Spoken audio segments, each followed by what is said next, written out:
we should start at the beginning, talk about your upbringing, where you were born and what your childhood was like. Okay, how do I start? Like my beginnings. I was born in Willowdale, Ontario. I was a nebbishy, quiet kid. My parents were both Holocaust survivors and immigrated here after the war. They basically arrived with $10 in their pocket, and they worked their way up to a lower middle class kind of income and raised me in the suburbs. When we first moved in, we were one of the few Jewish families to live in our neighborhood, and we were constantly living in terror of being beat up because of that fact. So it was an exciting time. When I was 12, my father passed away, and I had to go to synagogue in the morning and in the evening every day for 11 months in one day.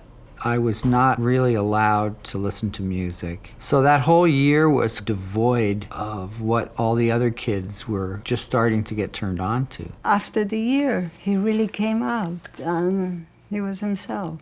I said to Ged, Mom wants to buy you a nice present. You were such a good, hard-working kid. He says, Mom, he says, next door, Terry has a guitar. As we drove into the drive, I says, here's $50. Go to Terry, get your guitar. And then Alex entered my life in junior high school. We liked the same kind of bands, but I think we bonded more over our goofiness than over music. Okay, thanks. My earliest memory of you was your paisley shirt, a purple paisley shirt. Yeah, it was purple. Yeah. And burgundy corduroys. I was born in Fernie in British Columbia. My parents came over after the war from Yugoslavia. We moved to Toronto, and I would say it was a very normal upbringing. My father usually had 2 or 3 jobs at any given time, and he believed that if you wanted something, you went out and you worked for it, period. This is when Alex was, youngster. And this is when he was a Navy cadet. He was such a cutie.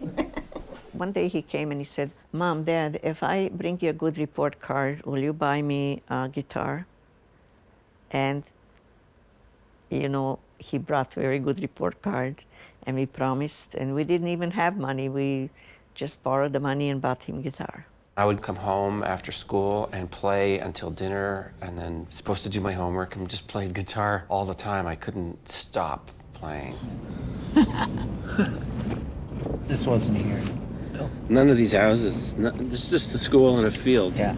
Oh my God. There's Fisherville there. I remember my homeroom class was the 3rd window from the end. Alex was always a teacher's pet at school. He always smiled up to the teachers, and, he was a real schmoozer. We were in the same homeroom. Did we used to take all our classes together? In grade 9 we did. And one year we wrote each other's test. We were almost finished the test, and we said at the end, you sign my name, I'll sign yours. Okay. We were bad. Oh, yeah, I do Yeah, remember. that's how bad we were.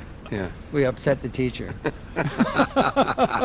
We were very similar. We both felt like we were really outside the rest of our class, the rest of our school, the rest of everything. And then we discovered this manic love for music that we both had. We got this gig early in September of 1968 in this church basement. John Rutsu was a neighbor that played drums. And I asked Ged if he would sit in, because he knew these same songs that we all knew. So I said, sure. I came down, and we were playing this drop-in center in Willowdale called The Coffin.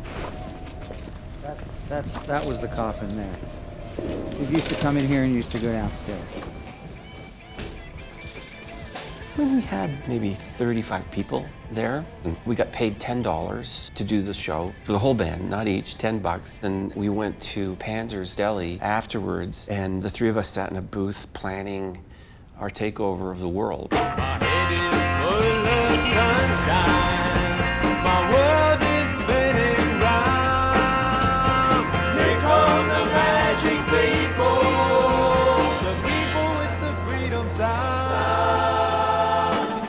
When I started hanging around with Alex and John, we would come downtown, and there was a coffee shop in Yorkville called the Upper Crust. A lot of the musicians would hang out there. There was another band that we really idolized at the time called the Poppers. You could see the guys from that band hanging around, so of course we would go in there and order a cup of tea like they were and try to be cool, and we were just these little suburban hippies. Always playing with your hair, trying to look like you fit in. I was living on Yorkville Avenue, and I had met the guys at a concert in the church hall. Even though they were 16-year-old kids, they were incredibly good players. You know, I was a fan immediately. They were playing the kind of music that I liked. Ray said, "You guys need a manager," and what did we know? And we said, "Yeah, sure."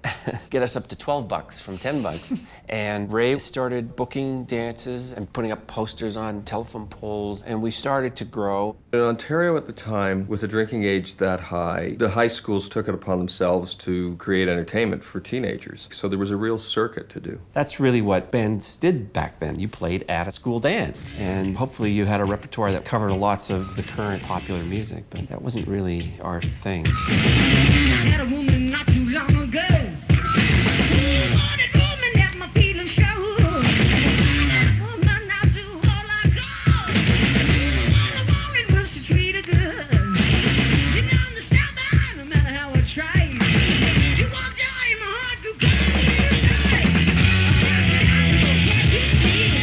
We played a lot of Sadie Hawkins dances. We played a lot of dances where people couldn't dance very well because we weren't really a dance band. Everyone would be staying at the back of the hall. They wouldn't even be coming near us like we were contagious or something. We probably bummed out a lot of people on their high school memories. I was trying to do this full-time and stay alive, and the three of them were still in high school. They were pretty much a part-time band playing high schools on weekends, and they were practicing at Getty and Alex's house. We were rehearsing in my basement and playing with these guys. They weren't Jewish guys. We were really loud, and it didn't sound anything like music to my family. They just thought I was nuts. They thought I was probably a drug-taking freak. So they were scared. They were freaked out. They didn't know what to do. They didn't know how to handle it.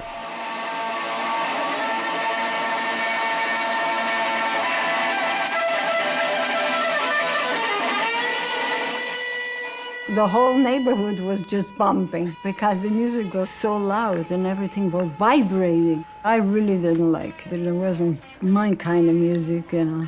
Perry Como was my kind of music.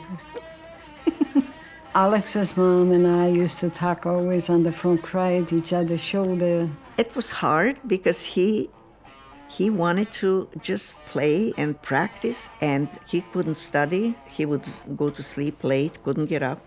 And that's why he said, "I'm quitting grade 12." And we were very upset. Like, I don't want to make a bunch of money. Like, if I make a lot of money, that's great. But I'm not gonna go to university and get a big degree. Hang on, no, I don't. I don't want to drive around in a big car and get people to go, "Hey, there goes Alex. He's loaded with money, and wow, he's really set himself up great." But I don't see why I have to go through all the bullshit of high school to learn music. It's not that we're forcing Alex to go to university right now or anything. We're just asking a little favor of him just to finish grade 12. And then he's on his own. We wanted for him to be something, you know, to have education. I was a little bit worried about his future. If he doesn't finish high school, what's going to happen? And if the group doesn't succeed, you know? It was tough, you know. It was tough to go through that. You know, the thing is, my parents were right. I thought I knew everything. I have said to you, Alex, I want you to be free, to expand. You know, they came from Yugoslavia. People were getting killed everywhere. My dad was in prison camps. You know, they came to Canada, and their kids are everything. That was, I'm sure, a great disappointment to them, that I wasn't going to do something that was more professional. The whole idea of leaving school was a stressful decision, but you know, at that age, I was just wanting to be a kid. And there was so much heaviness in my family's life, being Holocaust survivors, losing your dad at 12. I kind of wanted to run away from that a little bit.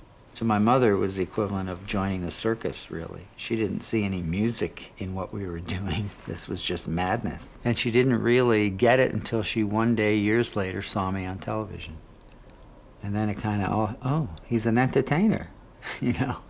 Now I understand what he's doing.